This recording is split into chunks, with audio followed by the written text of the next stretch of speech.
দেখুন, একটা দল থেকে পদত্যাগ দিলে সেই দলের মাধ্যমে যে রাজ্যসভা বা পার্লামেন্টে একটা সিট আছে, আমি মনে করি এটা ধরে রাখার কোনো মানে হয় না। সেই অপশনটাও আমার কাছে ছিল, কিন্তু এটা আমি রাজি হইনি। এবং কারণ তো বিভিন্ন, ইলেকশনে হার জিত থাকে।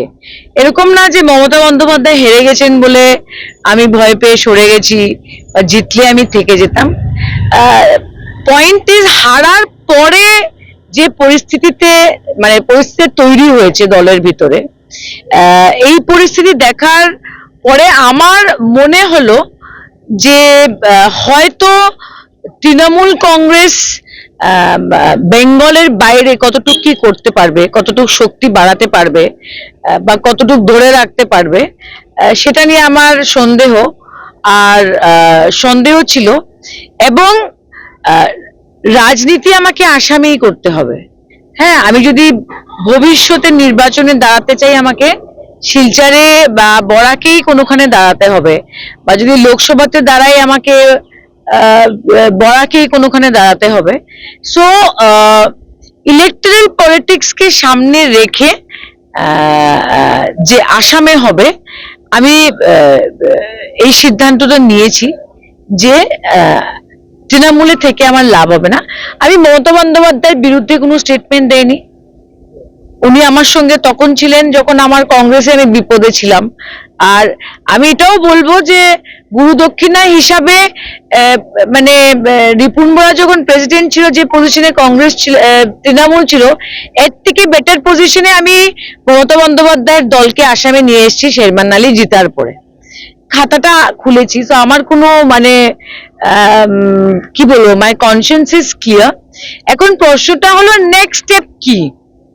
এখন নেক্সট স্টেপ কি বলতে, এইবার শুধু পশ্চিমবঙ্গের বিধানসভা নির্বাচনের রেজাল্টের কথা বললে হবে না, পাশাপাশি আমরা আসাম রাজ্যের রেজাল্টটাও দেখতে পেরেছি। আমার মনে হয় না, আমি ভুল হলে আমাকে আপনারা কারেক্ট করবেন, যে 102টা সিট নিয়ে কোনোদিন কেউ সরকার করেছে আসামে। এখন প্রশ্নটা হলো শুধু 102টা সিট না, আপনারা শুধু বরাকে না, আপার আসাম যেখানে ইচ্ছা, মিডিল আসাম, আপনারা মার্জিনটা দেখবেন। হ্যাঁ, তখন আত্মচিন্তন করতে হলো আমাকে, কি ব্যাপারটা, আমরা তো একটা রাজনীতি আছে, একটু analyse it.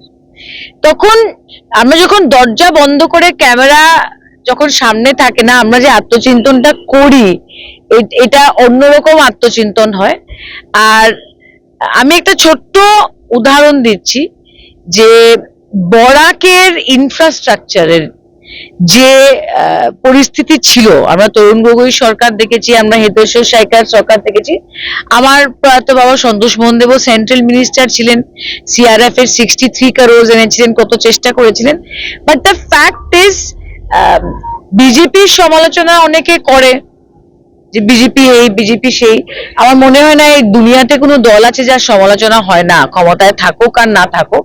But the fact is, বরাকের ইনফ্রাস্ট্রাকচারের মধ্যে 15 বছর আগে যেটা ছিল বা 10 বছর আগে এটা ছিল, আর এখন যেটা আছে, এটা অস্বীকার করার মতো না যে প্রচন্ড ইমপ্রুভমেন্ট আছে।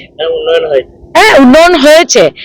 আমি তো তারাপুরে থাকি, তারাপুরে তো বাদিকে গিয়েই ফ্লাইওভার, হ্যাঁ না। আর আমি যখন তারাপুর দিয়ে যখন এয়ারপোর্টের দিকে যাই, তখনও উন্নয়ন। হ্যাঁ, মহাসড়ক আমাদের প্রবলেম রয়েছে, এটা আগেও ছিল, এটার মধ্যে কোনো রাজনীতি নেই। কংগ্রেস থাকতে বিজেপি বলেছিল কংগ্রেস হয়ে দিচ্ছে না, কংগ্রেস বলছে এখন বিজেপি কেন পারছে না। ফ্যাক্ট ইজ, ডিপার্টমেন্ট পারছে না, বিকজ দের আর টেকনিক্যাল প্রবলেম হয়তো সেটার মধ্যে। সো নেট আমি যেখানে যেখানে গেছি, আমি মণিপুরেও গেছি, নাগাল্যান্ডেও গেছি বিগত 5 বছরে, নর্থ ইস্টে যে ইনফ্রাস্ট্রাকচার পুশটা বিজেপি দিয়েছে, এটা অস্বীকার করার মতো না। এখন হাওয়ার মধ্যে তো রাজনীতি করা যায় না, যে আমি রাজনীতি করব কিন্তু আমার কাছে দেওয়ার কিছু নেই। So because of that I bet Hemanta Biswa Sharma.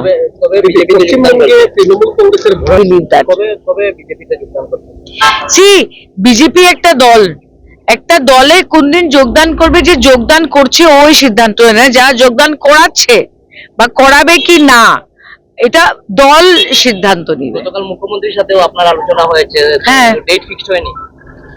শুনেন, মুখ্যমন্ত্রী, আমি রেজিগনেশনের পরে মুখ্যমন্ত্রীর কাছে গেছি, আর আমি ওনাকে বলেছি যে আমি আসামে মাঠে জনসাধারণের মধ্যে থেকে কাজ করতে চাই। সো মানে এখন আমাকে গাইড করেন। তো উনি এটা বলেছেন যে আমাকে একটু সময় দাও, আমি তোমাকে জানাবো, কিন্তু আমরা একসঙ্গে কাজ করব। পূর্বে আপনি কয়েকবার বিজেপি কে সাম্প্রদায়িক দল বলে অভিযোগ করেছেন, সেই সাম্প্রদায়িক দলে এখন আপনি পা দিচ্ছেন, কি বলবেন? শুনে, যেদিন বিজেপিতে পা দিব, এখনো তো ফ্ল্যাগ নেয়নি, সেদিন এই প্রশ্নটা করবেন। মানিয়ে নেবেন আপনি বা মানতে কোনো অসুবিধা হবে? শুনেন, ইট ইজ, রাজনীতি তো কোনো ইয়ে না, রাজনীতিতে হার্ডেল ছিল, আছে, থাকবে।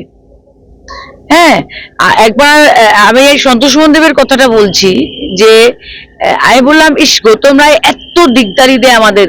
তো বললো পলিটিক্স এর দিকদারি থাকবেই, গৌতম রায় না থাকলে আরেকজন কেউ উঠে আসবে। So that is a separate issue. আমি কংগ্রেস করেছি, আমি তৃণমূল করেছি, পলিটিক্সে এটা কেউই মানতে পারে না যে আমি খালি মাঠে হাঁটবো আর আমার সঙ্গে কেউ মানে আমার সঙ্গে কেউ কম্পিটিশনে থাকবে না। তবে তো if you want to make everybody happy, sell ice cream, don't come to politics.